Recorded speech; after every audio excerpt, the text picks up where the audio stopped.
हैं।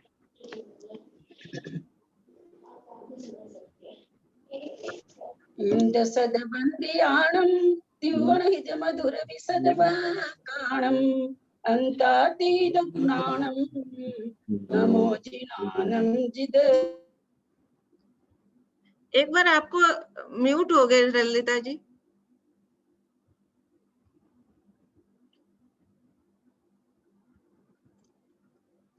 ललिता जी अनम्यूट कीजिए अपने आप को।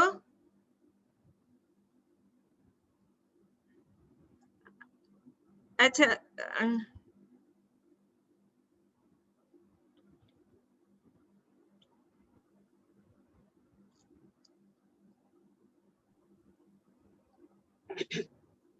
इंदसदबंदियाणं त्रिवणहित मधुर विसदवाकाणं अंतातीत गुणाणं नमो जिनानं जिद भवानं।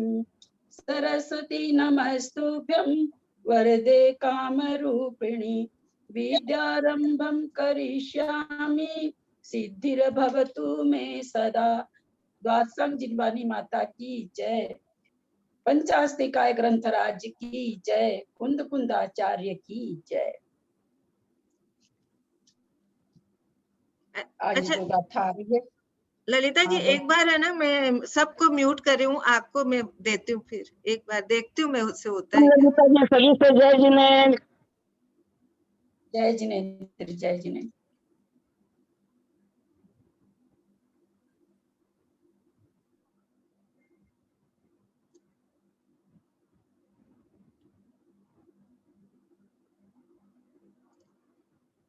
आप करिए ललिता। नहीं अच्छा एक मिनट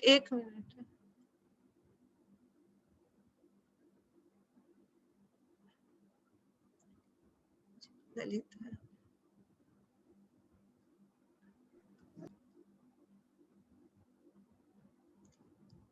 हाँ ललिता जी करिए, आपको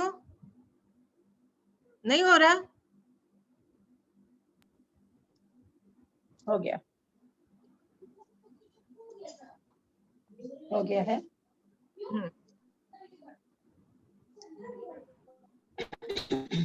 आज की गाथा आप लोग कहेंगे कि रोज यही बात बोलती हैं, मैं क्या करूं। कुंद कुंदाचार्य की गाथाएं ऐसी है, मुझे बोलने को मजबूर करती है।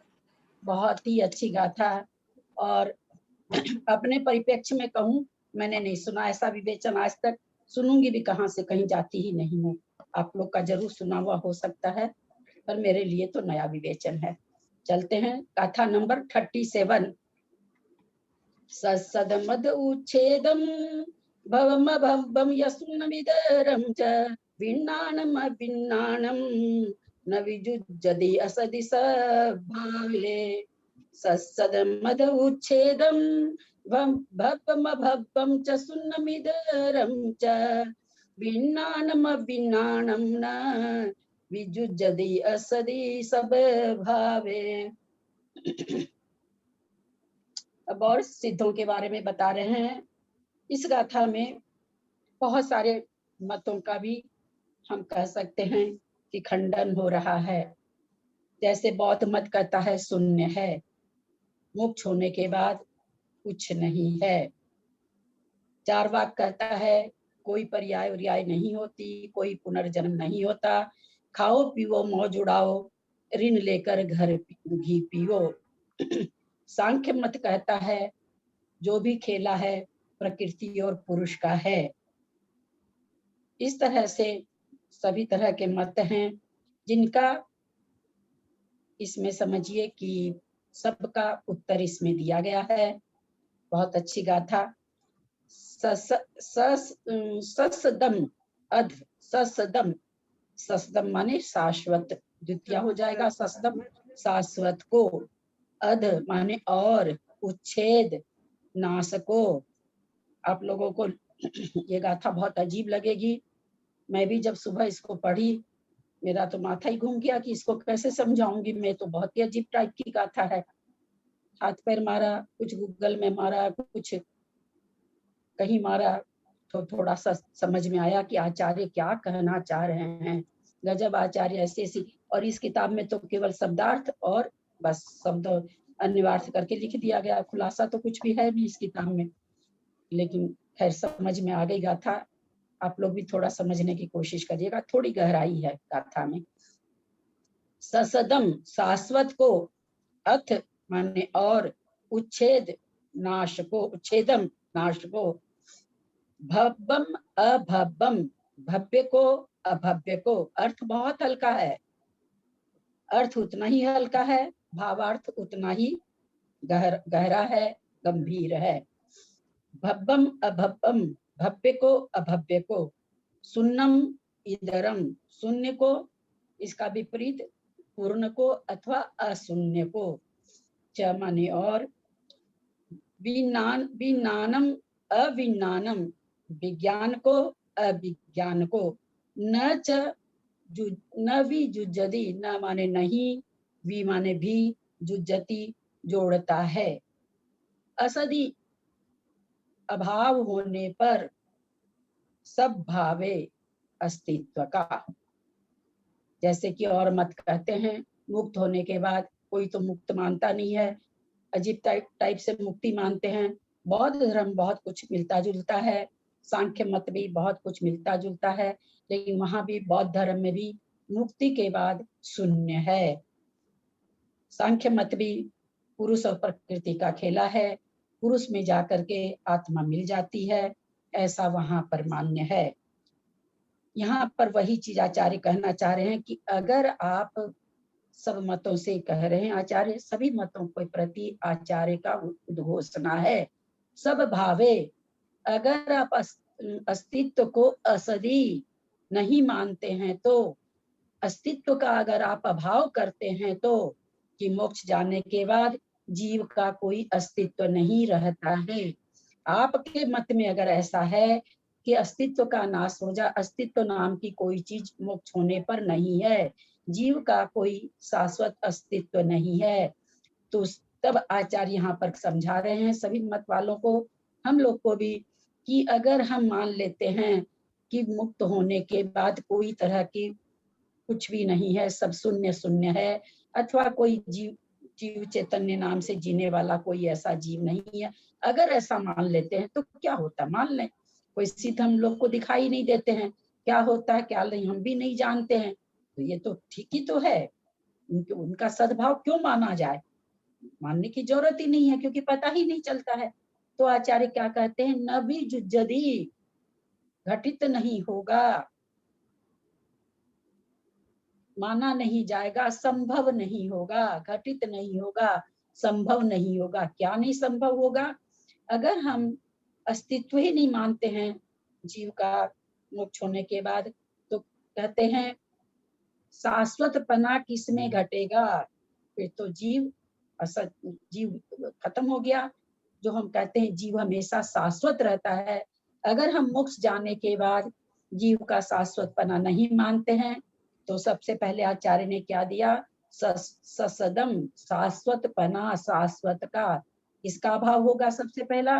अगर हम अस्तित्व का अभाव कर देते हैं चैतन्यमयी आत्मा का, तो सबसे पहला जो कारण खड़ा होगा कि शाश्वतपना खत्म हो जाएगा। फिर कहते हैं अर्थ माने और, उच्छेदम भी खत्म हो जाएगा। आप कहते हो कि द्रव्य किसे कहते हैं, जिसमें उत्पत्ति और विनाश होता है उसे द्रव्य कहते हैं। तो जब शाश्वत है ही नहीं, द्रव्य जीव द्रव्य नाम की कोई चीज है ही नहीं, शाश्वत है ही नहीं, तो उत्पत्ति विनाश कैसा, इसलिए क्या होगा, उच्छेदन, उत्पत्ति और विनाश भी नहीं घटेगा, न तो शाश्वतपना घटेगा। शाश्वत अगर जीव नहीं है तो उत्पाद व्यय द्रव्य किसमें होगा, तो उच्छेदपना भी नहीं घटेगा। फिर कहते हैं भव्यम अभव्यम, यहाँ भव्यम से जो हम लोग कहते हैं सम्यक दर्शन की योग्यता अथवा सम्यक दर्शन की योग्यता नहीं होना, उसको अभव्य, जिसमें होना उसको भव्य, उस भव्य अभव्य की बात नहीं है। यहाँ पर है कि होने योग्य, भव्य माने होने योग्य, अभव्य माने नहीं होने योग्य। तो जब आप शाश्वत ही नहीं गिन रहे हो, मनुष्य मोक्ष प्राप्त किया या मरने के बाद, कोई मत मानता मरने के बाद कुछ है ही नहीं, कोई मत मानता है कि मोक्ष हो गया, उसके बाद कोई जीव नाम की कोई चीज है ही नहीं। अगर आप ऐसा मानते हो तो जो शुद्ध चैतन्य में पर परिणमन होने वाला द्रव्य है, जीव है, आत्मा, फिर वो कैसे घटित होगा? वो भी नहीं घटेगा, वो भी खत्म हो जाएगा। जब शाश्वत जीव ही नहीं है तो कहाँ से होगा? और फिर जब आप मोक्ष होने पर कहते हो शुद्ध चैतन्यमयी आत्मा नाम की कोई चीज नहीं है, शाश्वत नहीं है, उसकी सत्ता नहीं है, तो फिर अभव्यपना भी नहीं घटेगा, सांसारिक जीवपना भी काहे को घटाना? फिर किसी भी चीज को, जैसे सुख और दुख हम लोग कहते हैं, तो दुख उसकी पहचान कैसे होती? किसी भी वस्तु की पहचान, किसी भी परिणाम की पहचान, किसी भी अपोजिट चीज होती है तब पहचान होती है ना? गोरे की पहचान काले से होती है, सुख की पहचान दुख से होती है। इसमें से अगर एक हम प्रतिपक्ष वाली चीज हटा दें तो उसकी तो पहचान खत्म हो जाएगी। तो आप कहते हो कि है ही नहीं, अस्तित्व नाम की कोई चीज है ही नहीं, सत्ता है ही नहीं शुद्ध द्रव्य की, तो फिर संसारी जीव ये कहाँ से बना? कर्म सहित जीव ये कैसे बना? विभाव रूप होने का परिणाम, विभाव रूप होने योग्य जो कहते हैं संसारिक जीव पर विभाव रूप परिणमता है, फिर तो ये बात ही नहीं आती है। क्योंकि विभाव रूप परिणमाने की बात अगर आप कह रहे हैं तो इसका मतलब स्वभाव रूप परिणमने की कोई चीज है, तब तो हम ये लाए कि विभाव रूप परिणमन करता है। अगर स्वभाव रूप परिणमन नहीं करता है तो विभाव लाने की कोई जरूरत नहीं रह जाती थी। अगर मोक्ष जीव की सत्ता नहीं है तो संसारी जीव बताने की कोई आवश्यकता नहीं रह जाती थी। तो ये तो घटेगा ही नहीं, अतः अभव है। फिर कहते हैं सुन्नम इदरम च, सुन्नम अगर आप कहते हो कि कोई मोक्ष होने के बाद कोई शुद्ध जीव नाम की चीज नहीं है, तो फिर सुन्नम और इदरम जो कहा जाता है कि पर चतुष्टय से रहित है, नास्ति, फिर तो नास्ति भी नहीं घटेगा, क्योंकि सुन्नम माने शून्य, पर चतुष्टय से सिद्धत्वपना या सिद्धपना अथवा अस्तित्वपना क्या है? शून्य है। और सुन्नम इदरम, इदरम माने जो शून्य नहीं है, इसके विपरीत जो पूर्ण है। तो अपने द्रव्य स्वचतुष्टय से शाश्वत सिद्ध पर्याय पूर्ण है, तो न तो शून्य घटेगा, न क्या नाम है सो इधरम, शून्य से इधर जो विपरीत स्वभाव वाला है वो भी नहीं घटेगा। अगर आप सिद्ध की सत्ता नहीं मानते हो, अस्तित्व नहीं मानते हो, तो कुछ नहीं घटेगा, न शाश्वतपना घटेगा, न व्यय उत्पाद व्यय घटेगा, न उसमें चैतन्य शुद्ध चैतन्यमयी होने की जो योग्यता है न वो घटेगी, न संसारिक व्यवहारिक परिणाम करने योग संसारी जीव है, कर्म मल से सहित है, ये बातें भी नहीं घटेगी। घटने का फिर तो कोई चांस ही नहीं रहेगा, क्योंकि हम उसका दूसरा रूप नहीं मान रहे हैं। दूसरा रूप अगर हम नहीं मानते हैं तो कितनी परेशानी खड़ी होगी। आचार्य हमको वो परिलक्षित करवा रहे हैं कि अगर हम सिद्ध पर्याय को नहीं मानते, उसका अस्तित्व नहीं मानते, तो क्या क्या परेशानी खड़ी होगी, क्या क्या है जो नहीं घटेगा। तो सबसे पहले बोले कि शाश्वतपना नहीं घटेगा, फिर पूरा जीव यहीं पर घुमा फिरा मर गया, काम खत्म, जीव द्रव्य का ही अस्तित्व खत्म हो जाएगा, तो जो कि होता नहीं है।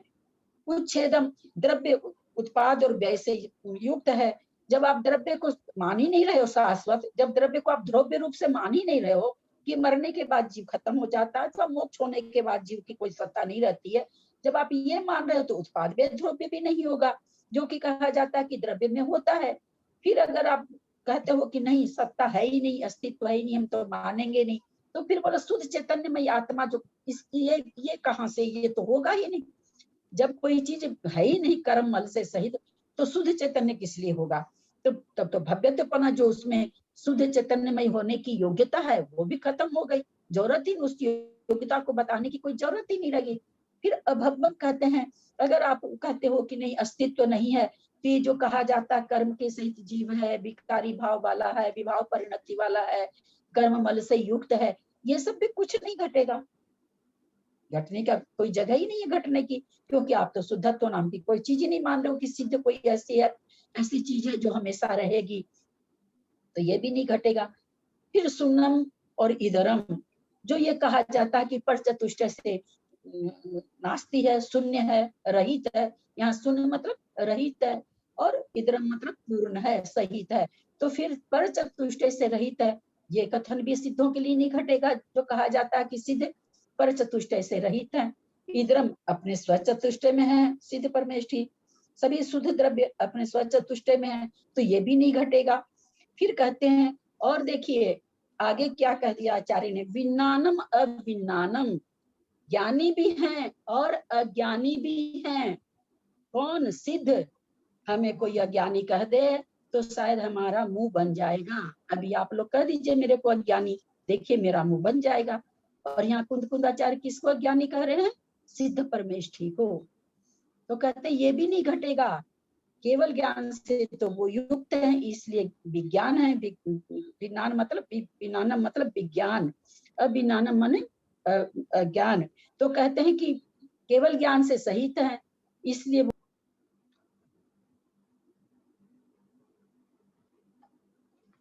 अवधि मन पर्याय ज्ञान से सहित थे। उन चारों ज्ञान के नहीं रहने से अज्ञानी हैं।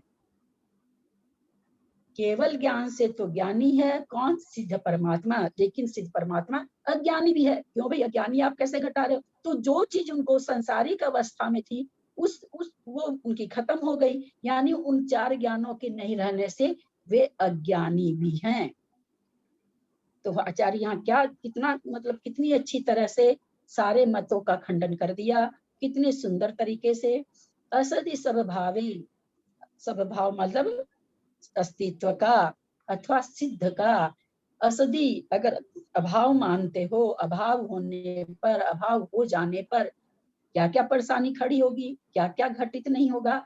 आचार्य ने इस गाथा में कहा कि न तो फिर शाश्वतपना घटित होगा, क्योंकि मर गए पर्याय खत्म, जीव खत्म। फिर तो ये कहना ही गलत है कि जीव शाश्वत है, जीव नहीं मरता है, जीव अजर अमर है। ये तो ये घटेगा ही नहीं। और अगर आप फिर कहते हो कि जीव उच्छेदम, जीव नाश से रहित है, तो सिद्ध पर्याय में जो उत्पाद भी हो रहा है शुद्ध द्रव्यों में सब में, अगर हम उच्छेदम कह देंगे, उच्छेद से रहित है, तो फिर तो द्रव्य का लक्षण ही है, द्रव्य उसके बिना रह ही नहीं सकता है।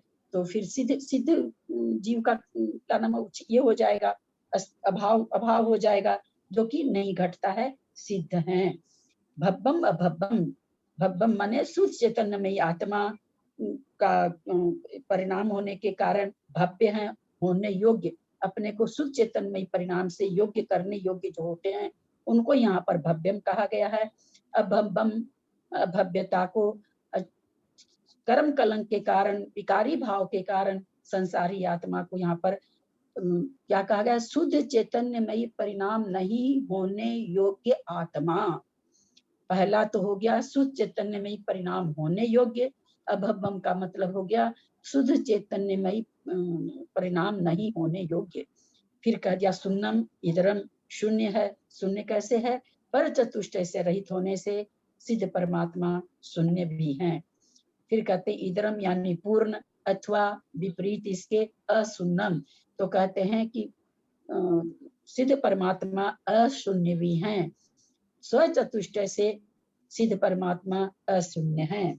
फिर कहते विज्ञानम अविज्ञानम, ज्ञानी और अज्ञानी, विज्ञानी और अज्ञानी। सिद्ध परमात्मा ज्ञानी भी हैं और अज्ञानी भी हैं। केवल ज्ञान से सहित होने के कारण वो विज्ञानी हैं, और संसार अवस्था में जो चार ज्ञान होता था, उन चारों ज्ञान से रहित होने के कारण वो अज्ञानी हैं। तो इस तरह से कहते हैं, अगर हम सद्भाव नहीं मानेंगे, अगर हम अस्तित्व नहीं मानेंगे सिद्धों का, तो क्या क्या परेशानी खड़ी होगी अथवा क्या क्या नहीं घटेगा, वो यहाँ पर आचार्य इस गाथा में हमें समझाए हैं। थोड़ा सा व्याकरण देख रहे हैं। ससदम अध, ससदम द्वितीया का एक वचन, शाश्वत को, अधमाने और, उच्छेदम ये भी द्वितीया का एक वचन, नाश को, भब्बम अभब्बम, भव्यत्व को, भव्य को और अभव्य को, भव्यत्व नहीं भव्य, यहाँ भव्य लिया जाएगा, भव्य को और अभव्य को, च माने और, सुनम इंद्रम, सुनम इदरम, शून्य को, इसके विपरीत अशून्य को अथवा पूर्ण को, च अव्यय हो गया, विज्ञानम अविज्ञानम, ज्ञान को और अज्ञान को अथवा विज्ञान को अज्ञान को न माने नहीं विमाने भी जो यदि जोड़ता है या घटता है अथवा परिलक्षित होता है असदि सब भावों असदि माने नहीं होने पर अथवा अभाव होने पर सब भावे अस्तित्व का अस्तित्व में अभाव होने पर किसके अस्तित्व की बात, चूंकि सिद्धों का सिद्ध हम कहाँ से जोड़ेंगे, चूंकि सारी गाथाएं अभी किसकी आ रही है, सिद्ध परमेष्ठी की आ रही है, इसलिए इसमें सिद्ध लिया जाएगा अथवा जीव भी ले सकते हैं। तो पर्याय रूप से नाश को, भव्य रूप मोक्षगामी को, भव्य मोक्ष के अयोग्य, शून्य को विपरीत पूर्ण को, ज्ञान को अज्ञान को कोई भी नहीं जोड़ेगा। उन्होंने संसारी जीव के हिसाब से भव्यता ले ली है, लेकिन हमने जहाँ पढ़ा था वहां पर मैंने जो बताया वो था, तो मैंने वैसे किया है। ये भी आपने भी बताया था, आपने बताया था शुद्ध चैतन्य प्राप्त होने की योग्यता है ना, भव्य का शुद्ध चैतन्य प्राप्त होने की योग्यता, शुद्ध पर्याय चैतन्य परिणाम। हाँ तो वो भव्य ही होगा। और योग्यता नहीं आएगा यहाँ पर, योग्यता होने से भव्य तो भव्य तो घटता, योग्य शुद्ध पर्याय चैतन्य परिणाम होने योग्य। हाँ। योग्यता होने से भव्यता घट जाएगी, लेकिन और अभव्य में आपने बताया सुचैतन्य प्राप्त न होने के योग्य नहीं होगा तो संसारिक नहीं होगा यहाँ पर, नहीं, यही अंतर है। अभव्यम किसको कहा कि वही जीव कब अभव्यम है, जब संसारी मल से युक्त है, विभाव परिणामों से युक्त है, उस समय सत्ता में उसके कर्म मल है, उस समय वो अभव्यम है। यहाँ योग्यता नहीं घटाई गई है, उस समय कैसा है जीव, अभव्य है, अभव्य। यहाँ तो वो, यहाँ जो नीचे अर्थ लिखा है, यहाँ तो वो मोक्षगामी और वही घटाए हैं, भव्य और अभव्य मोक्ष के अयोगी वही घटाए हैं। लेकिन ये चीज घटाने से क्या होगा, क्या फर्क पड़ेगा, क्योंकि सीधे में तो फिर ये भाव नहीं घटा सकते। इन्होंने जो गाथा का मैंने कहीं देखा, सिद्धों में सारे गुण, जो किसी जीव संसारी जीव की तो सभी कोई मान रहे हैं, संसारी जीव का अस्तित्व तो कोई भी नहीं है, कोई मत भी नहीं है जो संसारी जीव को नहीं मान रहा। इसको नहीं मानता, सिद्ध को भाव से मत नहीं मान रहे हैं कि मोक्ष जाने के बाद सिद्ध बोल करके कोई पर्याय होती है, तो उसका यहाँ पर परिमंडन कर रहे हैं वे, और दूसरों का खंडन करके, दूसरे मतों का खंडन करके इसका मंडन कर रहे हैं। इसलिए यहाँ सिद्ध पर्याय घटेगी, और सिद्ध पर्याय घटेगी तो फिर ये घटेगा कि वे शुद्ध चैतन्यमय परिणाम के होने योग्य और संसारिक मल से युक्त, अयुक्त, संसारी मल से युक्त अर्थात विभाव परिणामों से युक्त। अगर हम शुद्ध चैतन्य में आत्मा नहीं घट रहे तो मल से युक्त भी नहीं घटेगा, फिर कौन है मल से युक्त, मल घटेगा तभी तो ये होगा, तो इसका मतलब है मल से तो अब संसारिक मल से रहित हो गए। सिद्ध कैसे हो गए, अभव्य हो गए, यानी संसारी मल से रहित हो गए। इसमें जो ये गाथा का अर्थ है, ये और भी कई चीजें इसकी हैं, मुझे लगता है ना कि ये जो इनका जो करने वाले हैं इसके, जैसे डॉक्टर कमल चंद सोगानी, तो नेचुरली ये अपना उस हिसाब से कर दिए हैं, जबकि इसका अर्थ ये कहीं भी नहीं होगा ही नहीं, घटेगा ही, गाथा का मतलब गाथा का ये बात ही नहीं बैठेगी इसमें। इसलिए वो अभव्य का मतलब जो संसारी मल से, संसारी के कर्म, जो संसारी जीव कर्म मलों से युक्त है, अथवा जो यह है विभाव रूप से होने के कारण अभी विभाव रहित परिणामों के योग्य नहीं है। यहाँ इसलिए सिद्ध में घटाया वो संसारी मल से अभव, संसारिक मल के हिसाब से अभव्य हैं, और शुद्ध चेतन में आत्मा प्रकट हो गई है, इसलिए वे भव्य हैं। क्योंकि यहाँ पर सिद्धों में सारी चीज घटानी है, इसलिए इस तरह से इसका घटेगा। ये अर्थ मुझे ठीक नहीं लगता है, लेकिन इसके बारे में क्या ये घट ही नहीं सकता, ये वाला अर्थ ही गलत है।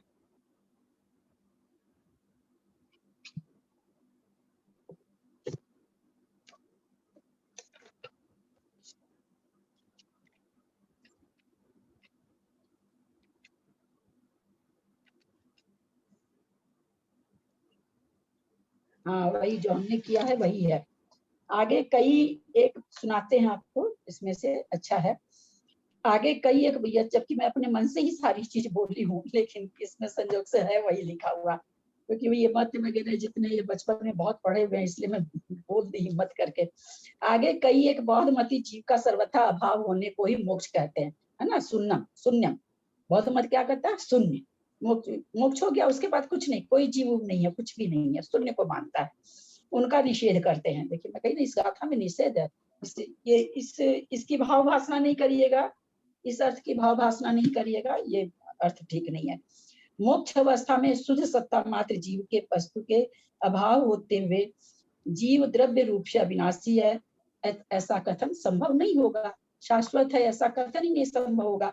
अगर हम बौद्ध मत के हिसाब से मान लें कि शून्य है, मोक्ष जाने के बाद कुछ भी नहीं है, तो सबसे पहले क्या क्या विरोध हो गया कि हम जीव खत्म हो गया, तो जीव का अस्तित्व ही नहीं है, जो कि जीव शाश्वत है। तो सबसे पहला खंडन बौद्ध मत का शाश्वत शून्य मानता है, इसलिए सबसे पहला खंडन बौद्ध मत के हिसाब से हो गया।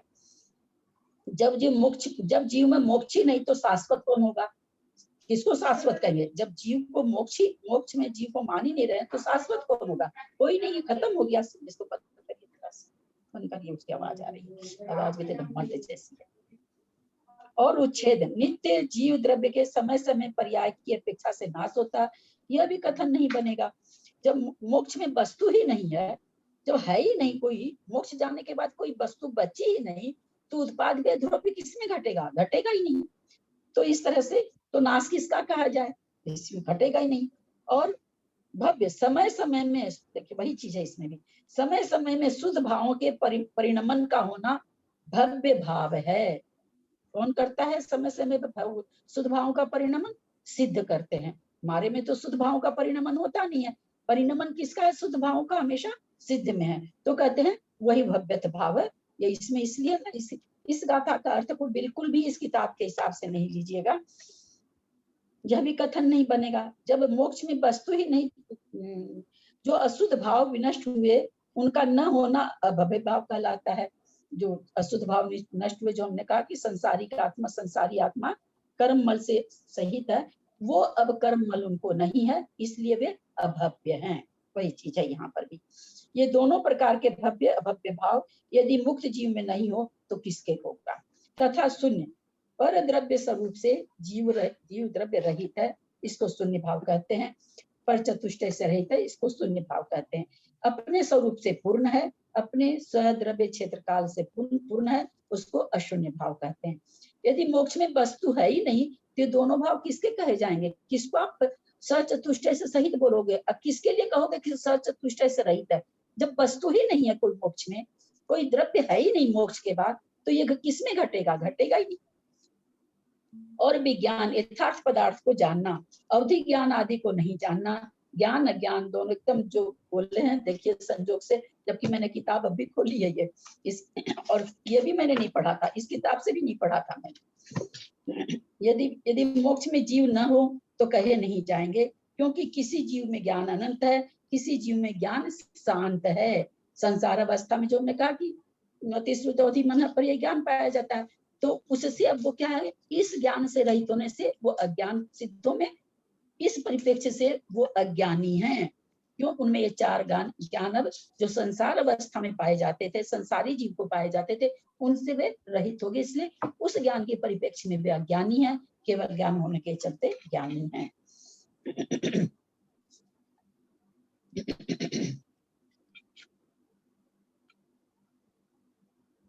एकदम वही चीज है संजोग से जो हमने समझाया। सिद्धों में समस्त त्रिकालवर्ती पदार्थों के जानने रूप ज्ञान है, इस कारण ज्ञान भाव कहा जाता है। और कथनचित प्रकार अज्ञान भाव भी कहा जाता है, क्योंकि छायोपशमिक ज्ञान का सिद्धों में अभाव है। छायोपशमिक ज्ञान वही चारों होते हैं, तो उसका अभाव है, इसलिए विनाशिक ज्ञान की अपेक्षा अज्ञान भाव कहना चाहिए। और ये दोनों प्रकार के ज्ञान अज्ञान भाव, यदि मोक्ष में कोई जीव है ही नहीं तो किसमें घटाओगे आप? घटेगा ही नहीं। थोड़ा सा इसमें भावार्थ है, पढ़ रहे हैं हम, अभी देखे हैं। जो अज्ञानी जीव मोक्ष अवस्था में जीव का नाश मानते हैं, उनको समझाने के लिए 8 भाव हैं। इन 8 भावों से ही मोक्ष में जीव का अस्तित्व सिद्ध होता है। कौन सा 8 भाव? शाश्वतपना, है ना, नाशपना, भव्यपना, अभव्यपना, शून्यपना, पूर्णपना, ज्ञानपना और अज्ञानपना, ये 8 भाव। तो इन 8 भावों से जीव का अस्तित्व सिद्ध होता है और जीव द्रव्य के अस्तित्व से इन 8 का अस्तित्व बनता है। इन 8 से तो जीव का अस्तित्व बन रहा है और जीव से इन 8 का अस्तित्व बन रहा है। इस तरह से ये गाथा बहुत ही, जैसे मंजू जी ने कहा 14 गुण स्थान 14 मार्गना, तो 14 नंबर की गाथा में सप्तभंग शायद उन्होंने कहा था, क्या मुझे तो भूल भी जाती हूँ। उसी तरह से ये गाथा भी, इसका नंबर भी हमें याद रखना चाहिए।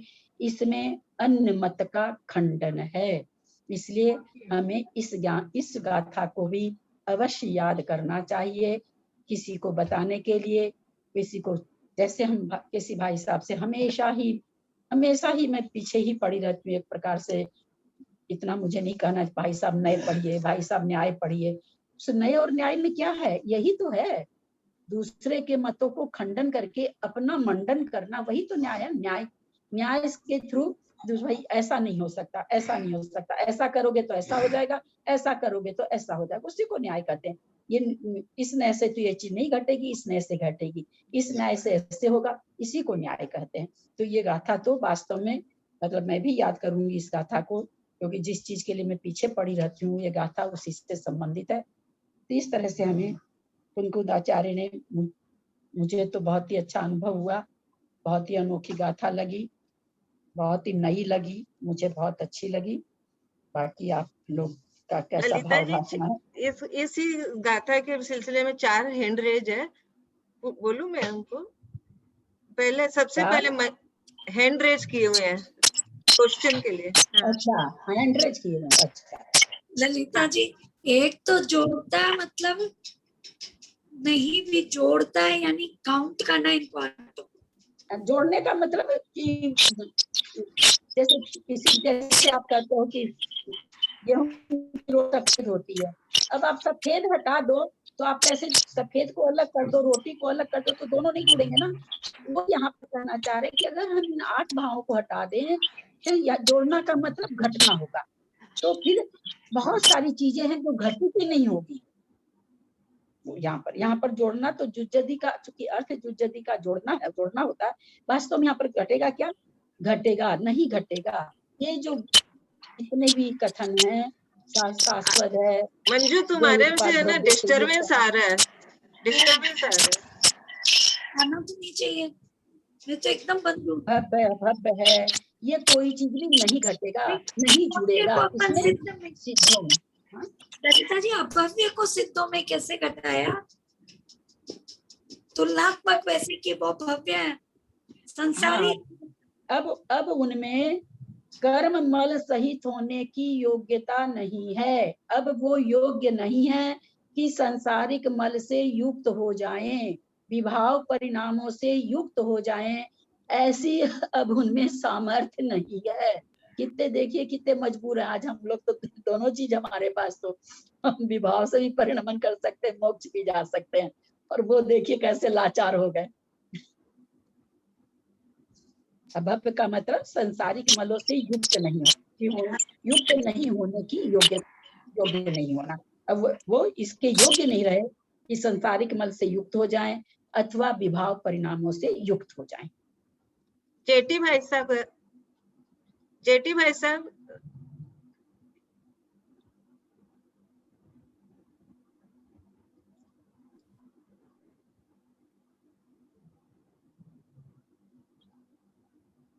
आवाज नहीं आ रही आपका, अभी बोल ही नहीं रहे हैं। प्रणाम। आपने कहा कि इस गाथा में अन्य मत का खंडन किया है। अब ये 8 भाव है, तो ये कौन सा भाव कौन से मत का खंडन कर रहा है, ये जरा बताने की कोशिश। देखिए एक भाव तो मत को खंडित कर। ठीक है, जितना मेरे पास कुछ लिखा हुआ तो है नहीं, थोड़ा सा बचपन का जो सुना हुआ उस आधार पर मैं कहना चाह रही हूँ।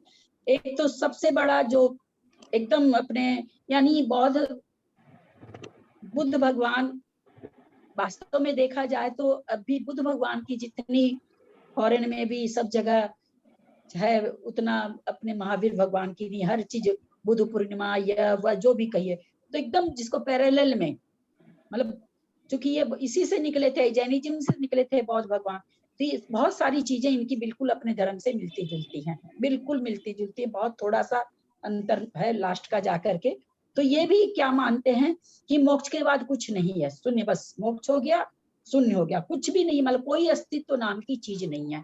तो सबसे पहले तो शाश्वत शाश्वत बोल के इनका खंडन किया कि नहीं, जीव शाश्वत है क्योंकि वो एक द्रव्य है, सिद्ध सिद्ध पर्याय जो है वो शुद्ध जीव द्रव्य है और द्रव्य का कभी विनाश नहीं होता। तो सबसे पहले ये उन्होंने कहा। फिर वो कह रहे हैं कि सो अगर हम शाश्वतपना नहीं मानेंगे तो वे उत्पाद किसमें मानेंगे? अगर हम द्रव्य को नहीं माने, चूंकि द्रव्य उत्पाद व्यय से युक्त होता है, तो अगर हम द्रव्यता ही नहीं मान रहे हैं तो उत्पाद व्यय किसमें होगा?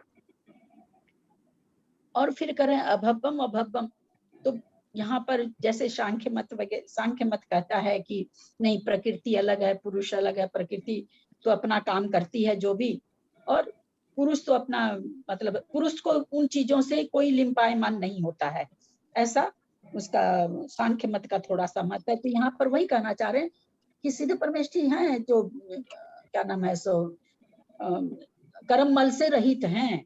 पहले वो जीव कर्म मल से सहित था, ऐसा नहीं है कि कर्म मल से सहित नहीं था, ऐसा नहीं कि कर्म मल सहित था तब भी वो पुरुष ही था शाश्वत, और जब कर्म मल से रहित हो गया तो भी मेरे में आके मिल गया तब भी वो पुरुष ही है, ऐसा कहकर यहाँ पर भव्यम अभम से मुझे लगता है कि सांख्य मत का निराकरण कर रहे हैं। मुझे कहीं लिखा हुआ नहीं मिला है, मैं अपने मन से ये सारी चीजें बताना चाह रही हूँ, इसलिए मैं कह नहीं सकती हूँ। और बाकी तो ये जो ये शाश्वत और उच्छेदम में चार्वाक मत तो बढ़िया से खंडित होता, जो कहता कि है ही नहीं, पर दूसरा जन्म बोल के ही कुछ नहीं है, तो दूसरा जन्म ही नहीं मानता तो सिद्ध पर्याय क्या मानेगा? तो इस तरह से मीमांसक वगैरह की मुझे याद नहीं है, मीमांसक वैशेषिक ये दो की भी मतलब अगर परिभाषा मालूम रहती तो वो शायद इसमें घट जाती, लेकिन मुझे उन दोनों का कथन याद नहीं है, मैं तो भूल भाल गई हूँ सब। तो इस तरह से ये गाथा बहुत अच्छी गाथा है, कहीं पर भी अपने मत को रखने के लिए ये गाथा बहुत अच्छी है। सरिता कासलीवाल पूछेगी।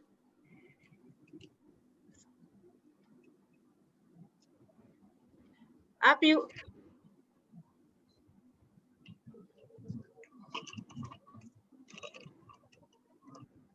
इसकी जो मैंने अभी टीका पढ़ी, सरिता जी आपकी आवाज नहीं आ रही है। जो टीका पढ़ी जेटी भाई साहब, वो रायचंद जी की, शायद उन्हीं की किसी के उन्हीं टाइप के मत की लिखी हुई है। उन्होंने खाली वहां पर बौद्ध मत का लिखा है, क्योंकि बौद्ध मत तो शून्य को मानता है, इसलिए उन्होंने तो खाली बौद्ध मत लिखा है। लेकिन इसमें अगर कहीं बहुत अच्छी व्याख्या पढ़ने को मिल जाए तो मुझे तो लगता है इसमें सारे मतों का खंडन है।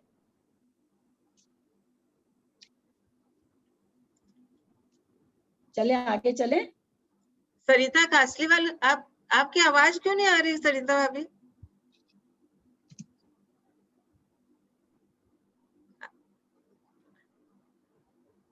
नहीं आ रही, पता नहीं इसका।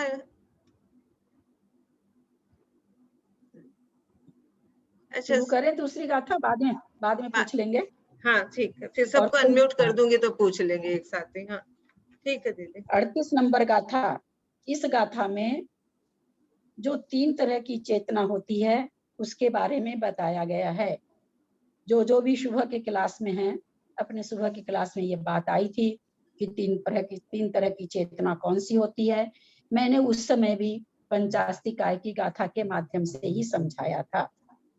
ये 3 प्रकार की चेतना मैं सबसे पहले कब जानी, ज्ञान सागर जी, आचार्य श्री ज्ञान सागर जी, विद्यासागर जी के गुरु, उनकी एक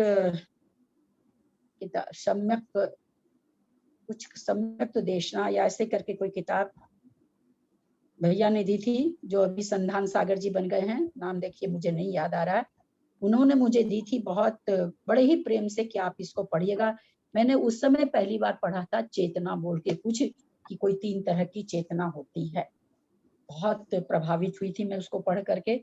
आज उसी तरह की 3 चेतना बहुत लोग इसमें जानते होंगे, बहुत लोग नहीं भी जानते होंगे, क्योंकि प्रवचन वगैरह में तो ये आता ही रहता है। बहुत अच्छी गाथा, बहुत अच्छी गाथा। हम लोग अब 38 नंबर की गाथा पढ़ने जा रहे हैं। हम उसमें खोजें कि हमारी कौन सी चेतना है। कम्मानम फलम एको कज्जम तुनान मध एको चेदयदि जीवराशि चेदग भावेन तिविहेन। कम्मानम फलमेको एको कज्जम तुनान मध एको चेदयदि जीवराशि चेदग भावेन तिविहेन। जो भी गाथा याद करना चाह रहे हैं अथवा गाथा याद करने का जिनका भाव होता है, ये 37 नंबर गाथा, 38 नंबर गाथा अवश्य याद करें, क्योंकि ये एक ही गाथा पूरे सिद्धांत का वर्णन कर रही है। बहुत अच्छी गाथा, समग्र, जिसको कहते हैं ना, एक एक चीज होती है कि दो चार को पढ़ो तो समग्रता आती है। एक ऐसा सेंटेंस होता है कि एक ही सेंटेंस समग्रता को बता देता है। वैसे सेंटेंस को याद करने में हमें मेहनत कम होती है और ज्ञान ज्यादा होता है, भाव भासना ज्यादा होती है। ये गाथा ठीक उसी तरह की है। चेदन भावेन तिविहेन, नीचे ध्यान दीजिएगा, नीचे का चौथे पद में चेदन भावेन तिविहेन, तिविहेन तीन प्रकार का, चेदक भावेन चेतना, चेतना वाला जीव तीन प्रकार से। कम्मानम फलम एको, कम्मानम फलम एको, कम्मानम फलम एको मतलब कर्म, षष्ठी का बहुवचन है। कर्मों, कम्मानम षष्ठी का बहुवचन है, सॉरी। फलम एको, फलम एको माने फल, एकम माने कोई, एको और कोई, कज्जम कर्म, तू माने और, नानम अध एको, नानम माने ज्ञान, अध माने और, एको माने कोई, चेद यति अनुभव करता है। जीव राशि, ये जो जीव राशि जितनी भी है, जीव राशि में सिद्ध परमेष्ठी भी हैं। ये जितनी भी जीवों का समूह है या जितना भी जीवों का समूह है, चेतना वाला जी, चेदन भावे न तिविहेन, ये जीवों का समूह तीन तरह की चेतना का अनुभव करता है। कोई जीवों का समूह तो जीव राशि, एको फलम एको, एको जीव राशि, कोई जीव राशि, एक जीव की बात नहीं है, समूह की बात है। कोई जीव राशि कम्मानम फलम, कम्मानम फलम चेद यदि, कर्म फल को, कर्म फल चेतना को अनुभव करता है या कर्म फल को अनुभव करता है, कर्म फल का अनुभव करता है। एको जीव राशि, कोई जीव राशि, कज्जमतु कर्म का, कर्म चेतना का, चेदयति अनुभव करता है। अध माने और, जीव, एको जीव राशि, कोई जीव राशि, नानम ज्ञान चेतना का अनुभव करता है। क्या कहना चाह रहे हैं कि जो चेतना है वो तीन प्रकार की होती है। वो चेतना तीन प्रकार की आचार्य किस तरह से घटाए, एक तो बोले कर्म फल चेतना, दूसरी बोले कर्म चेतना और तीसरी बोले ज्ञान चेतना। इन चेतना का नाम इसमें हम लोग को अभी समझाए हैं। कौन चेतना कौन सा जीव अनुभव करता है, इसके लिए हमें आगे की गाथा आचार्य देंगे। इसको हम लोग एक बार और देखते हैं। कम्मानम फलम एको, जीव राशि, एको माने कोई, एको जीव राशि, कोई जीव राशि, कोई जीवों का समूह, कोई जीवों का समूह, कम्मानम फलम कर्म के फलों का, षष्ठी का बहुवचन है, कर्म के फलों का, चेद यति अनुभव करता है। एको जीव राशि, कोई जीव राशि, कोई जीव का जीव समूह, कज्जम कर्म फल, कर्म चेतना का चेदयति अनुभव करता है। फिर लास्ट में एको, एको जीव राशि, कोई जीव समूह, नानम ज्ञान को, चेदयति अनुभव करता है, ज्ञान चेतना का अनुभव करता है। इस तरह से चेदन भावेन तिविहेन, चेतना भाव जो है वो तीन प्रकार का है। कर्माणम माने कर्मों के, फलम एक को, फलम द्वितीया का एक वचन है, एक को का मतलब कोई, एक को कोई, कज्जम फिर वही द्वितीया का एक वचन हो जाएगा। नानम अध, अब तो इतनी थोड़ी थोड़ी संधि आप लोग के पकड़ में आने लगी होगी। ज्ञान अध माने और, पीछे भी अध आया है, वहां भी अध माने और था। एक को माने वही कोई, चेद यदि अनुभव करता है, वर्तमान काल का सकर्मक क्रिया है, अनियमित प्रयोग है। जीव राशि, राशि मतलब समूह होता, हम सभी लोग जानते हैं। जीव राशि जीवों का समूह, चेतन भावे न चेतना वाला जीव, या चेतन चेतनता भाव वाला जीव। तिवि है ना तीन प्रकार की, कोई जीवों का समूह तो कर्म के फलों का अनुभव करता है, और कोई जीव समूह इष्ट अनिष्ट कर्म का अनुभव करता है, और कोई जीव का समूह केवल ज्ञान का अनुभव करता है। इस प्रकार चेतना वाला जीव अस्तित्व में तीन प्रकार से वर्णित है, कर्म फल, कर्म और ज्ञान। यानी ज्ञान चेतना जो है, चेतन वाला जीव का जो चेतना वाला जो जीव है, उसकी चेतना कितनी प्रकार की होती है, तो कहते हैं तीन प्रकार की होती है। आगे लेते हैं, क्योंकि गाथा इसी से जुड़ी हुई है, इसलिए एक बार ये गाथा लेते हैं। सब्बे खलु कम फलम थावर काया तसाहिक जजुदम पानित मदिकंता पानित मदिकंता नानम विन्दन्ति ते जीवा। सब्बे खलु कम फलम थावर काया तसाहिक जजुदम पानित मदिकंता नानम विन्दन्ति ते जीवा। अब वो तीन प्रकार की चेतना जो बताए हैं, उस तीन प्रकार की चेतना को यहाँ समझा रहे हैं कि कौन किस प्रकार की चेतना का अनुभव करता है। सब्बे खलु कम फलम थावर काया, सब्बे माने समस्त, खलु माने अनुभव करते, विन्दन्ति मतलब वेदन करते हैं, अनुभव करते हैं। कौन? थावर काया, अस्थावर कायिक जीव जितने भी हैं, उसमें निगोद, साधारण वनस्पति, प्रत्येक वनस्पति, अप्रतिष्ठित, प्रतिष्ठित, पृथ्वी काय, जल काय, वायु काय, अग्नि काय जीव, ये सभी जितने भी अस्थावर कायिक जीव हैं, ये सभी केवल कर्म फल चेतना को भोगते हैं। हम समझेंगे कर्म फल चेतना कैसे भोगते हैं, सब इसकी सारी बहुत अच्छी तरह से हम लोग समझेंगे इस गाथा को। अभी साधारण से अर्थ बता रहे हैं। थावर काया, अस्थावर काय जीव, तसा ही कज्ज जुदम, तसा माने त्रस, त्रस जीव तो कज्ज जुदम कर्म से युक्त होता है, कार्यों से युक्त होता है। कौन? त्रस। पानितम अधिकंता, पानितम अधिकंता, पानितम प्राणों से, अधिकंता अतीत, जो प्राणों से रहित हैं, प्राणों को अतिक्रांत कर दिए हैं, ऐसे जीव नानम विदंती ज्ञान चेतना को अनुभव करते हैं। ते माने वे, जीवा माने जीव। तो निश्चय से अस्थावर कायिक जीवा, जीवा सब में लग जाएगा, कर्म फल चेतना को भोगते हैं। तसा जीवा, त्रस काय जीव कर्म चेतना को, कर्म चेतना से युक्त हैं।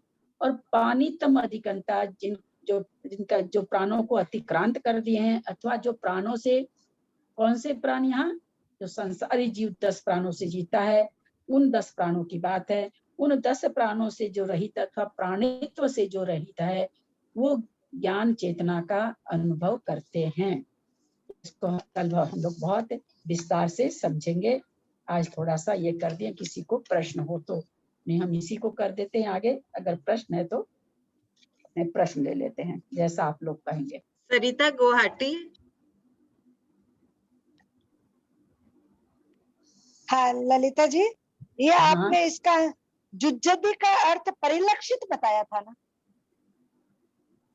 हाँ, परिलक्षित नहीं होगा। कई देखिए, ये जो शब्द होते हैं ना, कुछ अपने को भाव भाषना बढ़िया से होनी चाहिए। जैसे हमने कहा कि जुज्जति का, जब हम शब्दार्थ कर रहे हैं तो जुज्जति का अर्थ तो जोड़ना हो गया, लेकिन जब हम किसी चीज को समझने जाते हैं तो जिस शब्द से जिस क्रिया जो क्रिया हमको भाव वासना करा दे, घटता है, कोई कहेगा कि घटना तो घटाव को कहते हैं, तो फिर मैंने कहा परिलक्षित होना, क्योंकि जिसको जो समझ में आ जाए वही शब्द सही। यहाँ पर वास्तव में क्या वास्तव में होगा कि घटेगा नहीं। ये जो कथन है शाश्वतपना, उच्छेदपना, ज्ञानपना, ज्ञानपना, भव्यपना, ये सारी चीज नहीं घटेगी। ये सिद्धांत सारे लोप हो जाएंगे, कोई भी सिद्धांत उससे जुड़ेगा नहीं, उसमें घटेगा नहीं। अच्छा, ठीक है। और ये भव्य, आपने जो ये भवम भवम भव्य भव्य को जो शुद्ध चेतन प्राप्त ऐसा कुछ बताया था ना सर? हाँ, जो सिद्ध परमेष्ठी हैं, शुद्ध चैतन्य प्राप्त, अगर आप कहोगे कि भव भाव कुछ होता ही नहीं है, तब तो फिर जो शुद्ध चैतन्य आत्मा जो बनी वो घटेगा ही नहीं, फिर तो भव है ना। शुद्ध चैतन्य भाव वाली, भाव से युक्त आत्मा, शुद्ध चैतन्य रूपी परिणाम से युक्त आत्मा, तो फिर वो तो घटेगा ही नहीं। अगर भव कहोगे नहीं तो घटेगा ही नहीं। अभव कहोगे तो फिर अभव क्यों है सिद्ध? तो चूंकि संसारिक कर्म मल से रहित है, विभाव परिणामों से रहित है। अगर आप भवपना नहीं मानोगे तो अभवपना भी नहीं घटेगा। किस लिए घटेगा? क्या चीज से हुई? उनकी शुद्ध चैतन्य में आत्मा कहाँ से आ गई? जब है ही नहीं कर्म मल, छूटा ही नहीं कोई चीज, तो भवपना कहाँ से आ गया? इसलिए अभव है तब तो भव है। ठीक, ठीक है, समझ में आ गया। सुनील जी वाकलीवाल, सुनील भैया आपका। हाँ आंटी सादर जय जिनेन्द्र। आपने 8 बात बताई, शून्य, अशून्य, शाश्वत वाली और ध्रुव्य वाली। तो ध्रुव्यता के साथ में आपने लिया वहां पे वैभाव, ध्रुव्य भाव, वैभाव। नहीं, ध्रुव्य भाव है भाव नहीं भैया, ध्रुव्यता तो शाश्वत में है। हाँ, वहां पर जब हो रहा है कि उच्छेद आप नहीं मानोगे, तो फिर उत्पाद बे ध्रुव्य जो हो रहा वो ध्रुव्य में तो हो रहा है। हाँ होगा, कोई चीज शाश्वत होगी तभी तो उसको उत्पाद बे होगा। अगर कोई वस्तु आप, इसीलिए सबसे पहले शाश्वत दिया, नहीं तो पहले इनको क्या देना? उच्छेद भी दे सकते थे, क्यों नहीं दिया उच्छेद पहले? इसका यही कारण, पहले किसी चीज को शाश्वत तो वो बताएं, तब तो उस द्रव्य में उच्छेद अथवा विनाश अथवा उत्पाद कराएंगे अथवा नाश कराएंगे। उच्छेद का मतलब यहाँ नाश है। तो कोई चीज शाश्वत होगी तब तो नाश होगा। जब शाश्वत ही नहीं कोई चीज, तो नाश आप किसका कराओगे? ठीक। और ये 8 बातों में तो संसारी पे तो 8 बात ही लागू होती है। संसारी जीव अभव भी हो सकता है, भव्य भी हो सकता है, शून्य भी हो सकता है, अज्ञान भी हो सकता है, ज्ञानवान भी हो सकता है। हाँ, इसीलिए तो सिद्ध भगवान के लिए 4 बातें। तो इसीलिए मैंने कहा ना कि इसमें जो अर्थ लिख दिया जीव का, ये नहीं घट रहा है। इसीलिए तो मैंने मना किया कि इसका अर्थ नहीं पढ़िएगा। ये वास्तव मैंने फिर आपको को संजोग से, मेरा ये 50 इकाई की है, किनका रायचंद्र वगैरह की कहाँ की भगवान जाने, बहुत ही थोड़ा थोड़ा है लिखा हुआ। मैं तो संजोग से अभी खोल ली, पहले तो मैं खोली नहीं थी। मैं कहीं हम गलत तो नहीं बता रहे हैं आप लोग को। तो देखे तो सेम इसमें वही निकला, तो अच्छा लगा कि चलो है वही चीज है। बता तो दिया अपने मन से, लेकिन थोड़ा भय भी लग रहा था। ठीक। सुमन जैन बेंगलोर, सुमन जैन बेंगलोर का हैंड रेज है। प्रणाम। जो आप बताए जो संसारी अवस्था में थे वो 4 ज्ञान वह नहीं है, इसलिए अज्ञानी है। तो 4 ज्ञान कौन से हुए? मति ज्ञान, श्रुति ज्ञान, अवधि ज्ञान, मना। अच्छा हाँ दीदी, तब ठीक है। हम यही सोचे, हम बोले क्या मालूम कोई दूसरा और कुछ हो। सरिता पांड्या, अज्ञान क्यों कह दिया कि वो चाह के भी अब 4 ज्ञान को नहीं पा सकते हैं, इसलिए 4 ज्ञान की अपेक्षा से अज्ञानी है। अच्छा ठीक।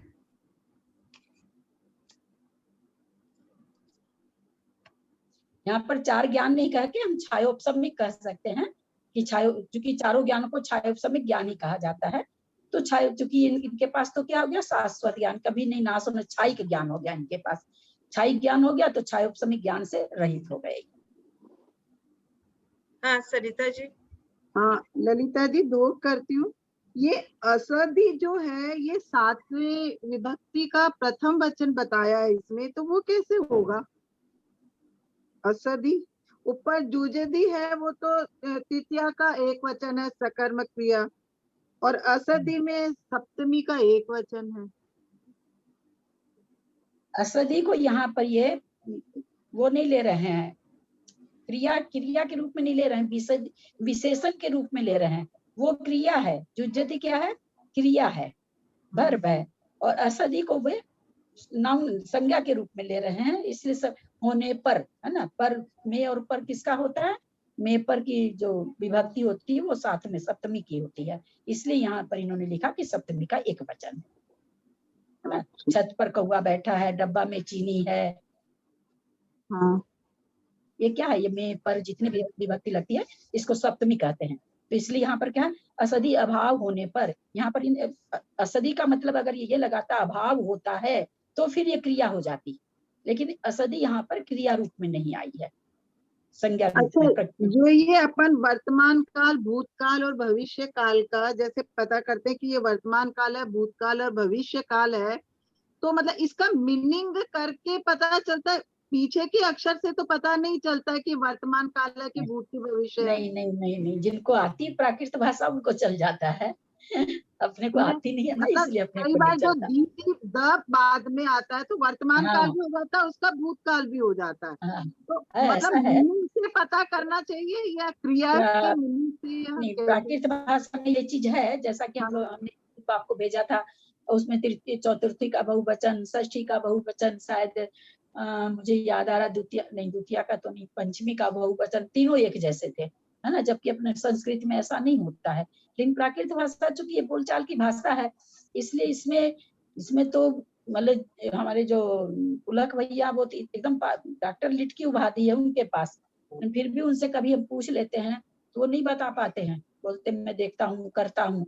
तो नेचुरली व्याकरण बहुत ऊंची चीज होती, बहुत बड़ी, तो नहीं, इसलिए ये सब काल चीजें। का मतलब क्रिया से जो काल का पता करना ना, वो मतलब मेरे को थोड़ा हाँ, सा मैं समझ गई। हाँ। तो कुछ क्रियाएं तो है कि जो भूतकाल की एक चीज होता है ना, कि एक चीज होता है कि जो चारों बगल जो लचीली होती है, सबके साथ काम आ जाती है।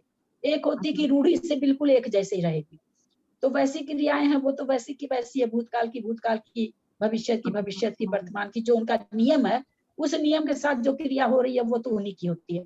कुछ प्रत्यय ऐसे होते हैं, इसको प्रत्यय कहते हैं, जो इसके बाद में लगते हैं, शब्द के क्रिया के बाद में जो कुछ प्रत्यय ऐसे होते हैं जो वर्तमान में भी काम आते हैं, भूत में भी आते हैं, भविष्य में आते हैं। तो वैसे प्रत्यय वाली क्रिया हम लोग को पकड़ में जल्दी नहीं आ सकती है। उसके मीनिंग से पता करना पड़ेगा, मतलब मीनिंग से पता चलता है, याद करने से पता, बिना मीनिंग के नहीं पता चलता। हाँ, कितना आया, गा आया या क्या आया, तो उससे पता चलता है, मीनिंग से पता चलता है। वैसे भाई ठीक है, बिल्कुल। अच्छा, शालू पूछेगी क्वेश्चन। शालू। हाँ, जय जिनेन्द्र ताऊ जी।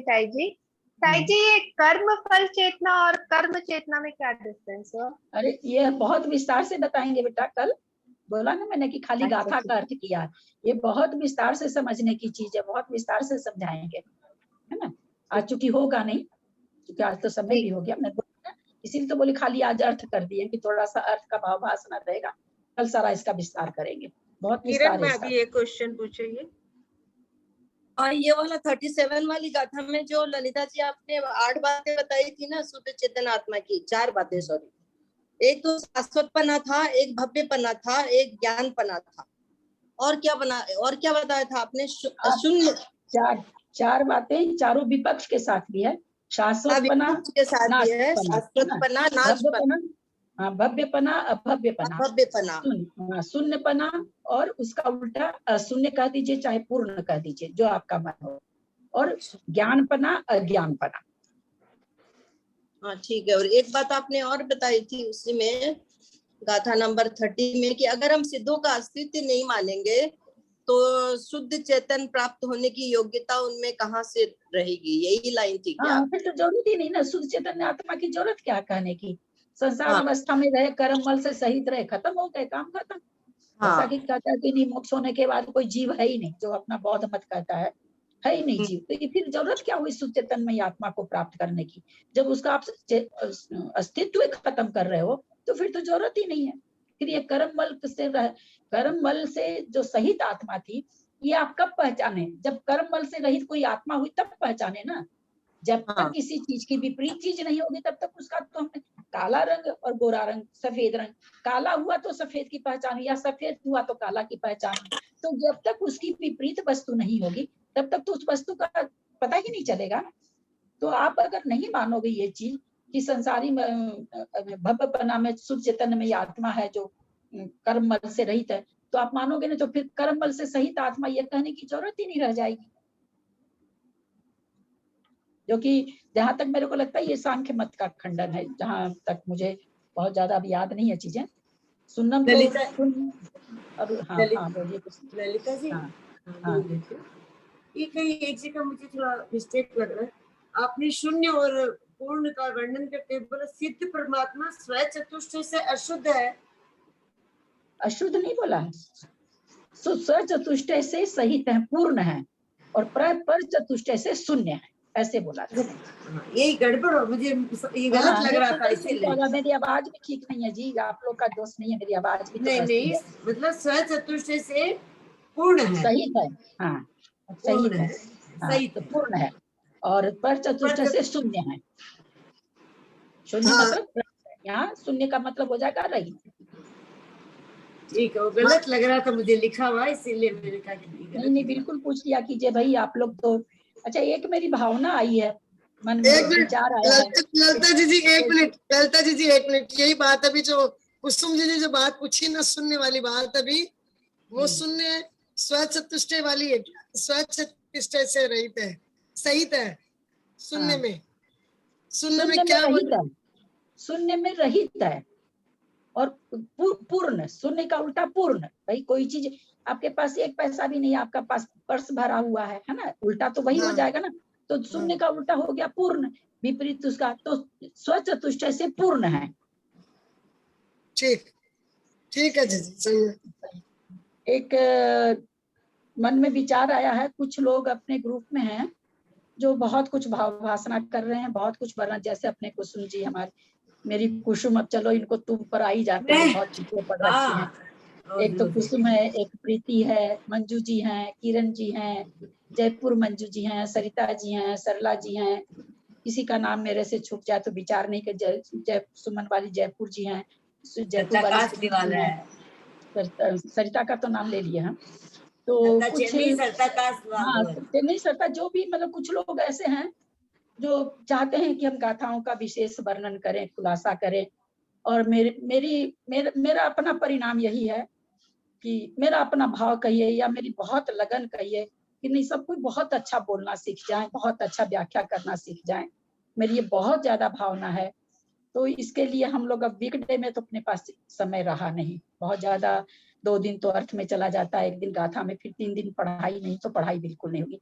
अगर आप लोग को भाव भाषणा हो, मन हो, तो अपने किसी समय, जिस समय आप लोग को उचित लगे, जिस समय कर सकें, क्योंकि ये आप लोग पर डिपेंड है, जिन लोग को बोलना है, जिन लोग को खुलासा करना है, उन लोग पर डिपेंड है, मेरा अपना कोई ये नहीं है। तो संडे के दिन अपन 1 घंटा, कोई संडे को, किसी हमेशा तो जरूरत है नहीं, किसी संडे को 1 महीने में 1 संडे ले लिया। तो मैं चाह रही हूँ कि जो बोलने वाले हैं वो बोलने, खुलासा करें, खूब खुलासा करें गाथाओं का, मैं भी सीखूं लोग से कुछ अलग अलग, जितने बोलेंगे श्रोता उसमें से एक बात मेरे को भी सीखने को मिलेगी, मेरा भी फायदा ही होगा। तो ऐसी मेरी भाव भाषणा है, सबको अगर उचित लगे तो आप लोग कर सकते हैं, मैं तैयार हूँ संडे को 1 घंटा देने के लिए, और नहीं तो कोई बात नहीं है, जैसा चल रहा अपना चल रहा है। ललिता जी इसी टाइम पे ही ठीक रहेगा, अपना टाइम यही रखेंगे अपन, वो आप लोग देख लीजिए, मेरे को टाइम से कोई नहीं है। नहीं, संडे को इसी टाइम पे अच्छा रहेगा, क्योंकि एक रेगुलर रह जाएगा। कल सबको है ना, उसमें स्टूडेंट ग्रुप में डाल दीजिएगा जिसको भी है। अच्छा, विजय जिसको बोलना है तो उसमें डाल दीजिएगा। विशेष मतलब साधारण अर्थ नहीं करना है उस दिन, विशेष किसी गाथा का सबके मन में उबाल सा आ रहा कि हम सप्तभंगी बताएं, हम वो बताएं, ऐसे बहुत लोगों का भाव हो रहा, और मेरा तो और ज्यादा भाव हो रहा कि सब बताएं। तो अपन ठीक है, संडे को 1 घंटा, किसी संडे को, प्रत्येक संडे को नहीं, जैसे गाथाएं तो हमेशा, और आप लोग को लगता है हमको फिर अगले संडे भी बोलना, तो मेरे तरफ से कोई माना ही नहीं है। और हनी ने भी कह दिया है कि आंटी मैं अपने कारण संडे को मना करी थी, अगर आपको संडे को क्लास लेना है तो आप ले सकती हैं। अच्छा, विजया ठोलिया एक क्वेश्चन पूछने वाली। प्रणाम दीदी, मैं ये बोल रही थी कि यहाँ वीडियो ऑन कर लीजिए दीदी। मैं बाहर बैठी हूँ, अच्छा, ठीक। आवाज आ रही है ना, इसलिए मैं बाहर बैठी हूँ। जीव का अभाव होना सो मुक्ति है, ऐसा जो सौगत या बौद्ध का मत है उसका यहाँ निराकरण कर रहे, ऐसा लिखा। तो सौगत यानी क्या होता है दीदी, या बौद्ध का, ऐसा लिखा है। हेलो दीदी, आवाज नहीं आ रही है? सरिता दीदी आवाज नहीं आ रही है मेरी? नहीं, ललिता जी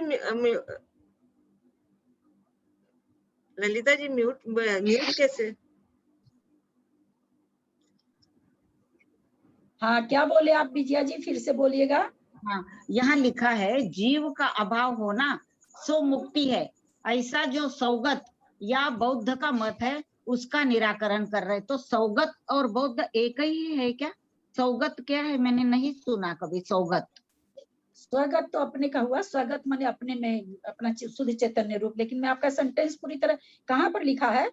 ये जो किताब है ना मेरे पास, भारतवर्षीय अनेकांतवादी, आप थोड़ा सा उसको भेजिएगा लिख करके, है ना?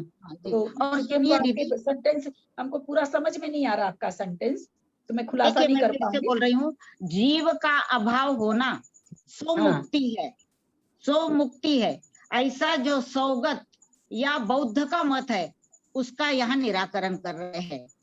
सौगत या बौद्ध का जो मत है उसका यहाँ निराकरण कर रहे हैं, ऐसा लिखा है। और उसके बाद आपने जो जो कहा ना, पूरे पॉइंट इसमें बराबर वैसे ही है दीदी। मैं अभी भी आपका थोड़ा सा, क्योंकि आपका थोड़ा सा उधर का उच्चारण पड़ता है ना, तो मेरे को पकड़ में नहीं आ रहा पूरा शब्द, सॉरी। मैं चाहूंगी कि मैं आपकी बात का खुलासा करूं, तो आप इसको है ना, मतलब कोई बात नहीं, या कर दिया है तो बौद्ध ही होना चाहिए। बहुत अच्छा, अरे मेरा भी तो ज्ञान बढ़ेगा। आप स्टूडेंट ग्रुप में भेज दीजिए, फिर किरण काला जी इसमें भेज देंगी जी। इसमें बताए ना पूरे है इसमें। हाँ, ललित मेरे पास है ये किताब, इसमें लिखा है आगे जीव का अभाव होना सो मुक्ति है, ऐसा जो सौगत या बौद्ध का मत है। सामे ओ की मात्रा है। हाँ जी, सौगत या बौद्ध का मत है। हाँ, यही लिखा है दीदी मेरे किताब में भी। आपके पास जो है ना, सौगत शब्द हमको नहीं समझ। बाकी तो ठीक है कि बुद्ध कह रहा है कि मुक्त होने के बाद जीव का अभाव हो जाता है। हाँ। है ना, ये तो समझ में आ गया। सौगत क्या, सौगत नहीं समझ में आ रहा। मतलब इसमें लिखा बौद्ध मत वाले। हाँ, वही तो मन गणंत है। स्वगत अपने मन से ही उन्होंने स्वगत होगा शायद, वर्ड बोलने हैं। वो सब जब तक वो शब्द नहीं समझ में आएगा ना, नहीं बता पाएंगे। कोई बात नहीं दीदी, कोई बात नहीं। बौद्ध मत वाला लिखा हुआ है सौगत का मतलब। हाँ, वैसे ही लिखा तो या है। अच्छा, फिर भी मैंने सुना नहीं था कभी।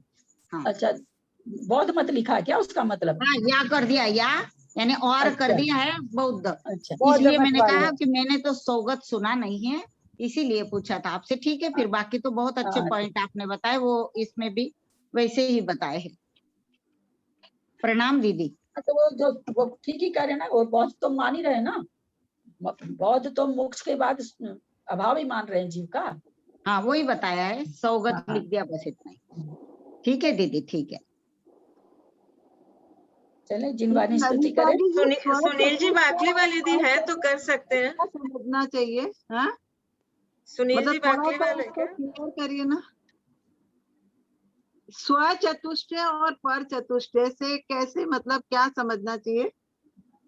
स्व चतुष्टय तो अपने यहाँ बहुत बार आ गया है सरिता जी।